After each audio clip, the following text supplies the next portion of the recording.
आप देख रहे हैं आज की सत्ता। हेलो दोस्तों, क्या हाल है।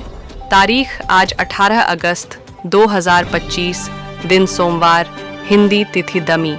और आइए बात करते हैं आज के मुख्य समाचार में देश भर की तमाम बड़ी खबरों पर नजर डालते हैं। देखिए दोस्तों, एक तो आज की एक ऐतिहासिक घटना 80 साल बाद भी रहस्यमयी है, नेताजी की मौत। जिस प्लेन क्रैश में उनके निधन की बात कही गई उसका रिकॉर्ड ही नहीं है। वो दिन था दोस्तों आज ही का 18 अगस्त 1945 में, जब नेताजी सुभाष चंद्र बोस जिस प्लेन से जा रहे थे वह प्लेन ही लापता हो गया। तो चलिए नेताजी को शत शत नमन करते हुए आगे बढ़ते हैं अब अपन खबरों में। देखिए पहली खबर, प्रधानमंत्री नरेंद्र मोदी ने दिल्ली को 11,000 करोड़ की 2 प्रमुख हाईवे परियोजनाओं की सौगात दी और इससे हरियाणा और दिल्ली एनसीआर वाले क्षेत्र के लोगों को लाभ मिलेगा। अब हरियाणा सोनीपत से दिल्ली एयरपोर्ट पहुंचने में मात्र 45 मिनट लगेंगे।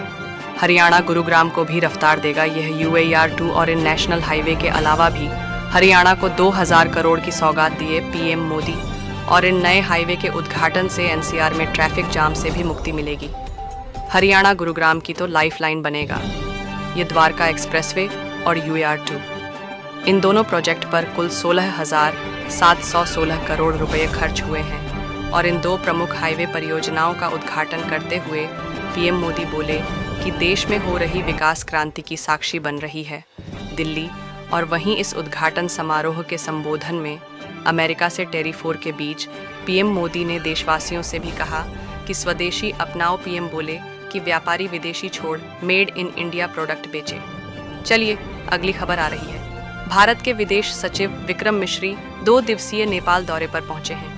कई प्रमुख नेताओं से मुलाकात करेंगे। 17 अगस्त को उनका 2 दिवसीय नेपाल दौरा है। और वहीं दोस्तों, टैरिफ वॉर के बीच भारत सरकार ने एक और बड़ा फैसला लिया। विदेशी स्टील पर अब ब्रेक लगेगा। अगले 3 साल तक लगेगी सेफ गार्ड ड्यूटी। भारतीय इस्पात उद्योग को बड़ी राहत मिलेगी इससे। दरअसल भारत ने विदेशी इस्पात आयात पर बड़ा कदम उठाया है। वाणिज्य मंत्रालय की शाखा DGTR ने कुछ फ्लैट इस्पात उत्पादों पर अगले 3 साल तक सुरक्षा शुल्क यानी सेफ गार्ड ड्यूटी लगाने की सिफारिश की है। इसका मकसद है घरेलू इस्पात कंपनियों को बढ़ावा देना और आयात से होने वाले नुकसान को कम करना। चलिए होम लोन पर बड़ी खबर आ रही है दोस्तों। नया घर खरीदने वालों को झटका लगा है। हाल ही में इन 5 बैंकों ने होम लोन महंगा कर दिया है। अभी एक दिन पहले मैंने आपको भारतीय स्टेट बैंक का फैसला बताया था। 25 बेसिस पॉइंट की बढ़ोतरी की है। इसके अलावा HDFC बैंक ने, यूनियन बैंक ऑफ इंडिया ने, एक्सिस बैंक ने और करू विश्व बैंक इन बैंकों ने इस साल 2025 में मार्च के बाद अपने होम लोन की ब्याज दरों में यह बढ़ोतरी की है। और वैसे लोन पर एक अच्छी खबर यह भी आ रही है कि लोन लेने के लिए अब आपको बैंकों के चक्कर नहीं लगाने पड़ेंगे। UPI ऐप से भी कर्ज मिल पाएगा। जी हाँ, UPI ऐप्स मतलब जैसे फोनपे, पेटीएम, BM, BP वगैरह। इन ऐप्स से आप लोन ले पाएंगे।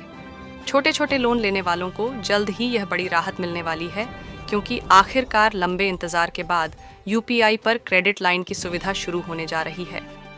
देश भर के बैंकों की भी योजना है कि छोटे छोटे लोन ग्राहकों को अब सीधे UPI ऐप्स के जरिए ही पहुंचाए जाएं। और इस सुविधा के लिए हाल ही में भारतीय रिजर्व बैंक की तरफ से भी दिशा निर्देश जारी किए गए हैं। तो इस योजना पर प्लानिंग चल रही है। अगर यह योजना धरातल पर उतरती है तो छोटे छोटे लोन के लिए कस्टमर को बैंकों के चक्कर नहीं लगाने पड़ेंगे, है ना। इस प्लान को RBI से भी हरी झंडी मिल चुकी है। इसमें NPCI की अहम भूमिका होगी और किस किस तरह के लोन आप UPI के जरिए ले पाएंगे, जिसकी डिटेल भी आप देख सकते हैं। गोल्ड लोन, FD के खिलाफ loan, consumer loan, personal loan, ETC, है ना। और बैंकिंग न्यूज़ से एक और बड़ी खबर आ रही है। HDFC बैंक ने बदले नियम। महीने में 4 फ्री ट्रांजैक्शन के बाद लगेगा 150 रुपये का चार्ज। HDFC बैंक ने हाल ही में अपनी बचत खाता यानी सेविंग अकाउंट की नीतियों में अहम बदलाव किए हैं। अब हर महीने केवल 4 ही मुफ्त कैश ट्रांजैक्शन मिलेंगे आपको। उसके बाद प्रत्येक अतिरिक्त ट्रांजैक्शन पर 150 रुपये का शुल्क लिया जाएगा। इसके अलावा बैंक ने कैश ट्रांजैक्शन की लिमिट को भी 2 लाख से घटाकर 1 लाख ही कर दिया है। हालांकि इसमें तीसरी पार्टी ट्रांजैक्शन यानी थर्ड पार्टी ट्रांजैक्शन पर कोई बदलाव नहीं किया गया है। तो यह ज़्यादा डिटेल देख सकते हैं कि कैश ट्रांजैक्शन को लेकर HDFC की तरफ से नियमों में कुछ प्रमुख बदलाव किए गए हैं। इसके अलावा आरटीजीएस और आईएमपीएस ट्रांजैक्शन पर लगने वाले शुल्क में भी बढ़ोतरी की गई है। तो अब अगर आप ऑनलाइन भी एचडीएफसी की नेट बैंकिंग वगैरह के जरिए पैसे ट्रांसफ़र करते हो, तब भी अब आपको यह शुल्क एक्स्ट्रा देने पड़ेंगे। ठीक है ना? चलिए अगली एक नई पहल देखिए दोस्तों।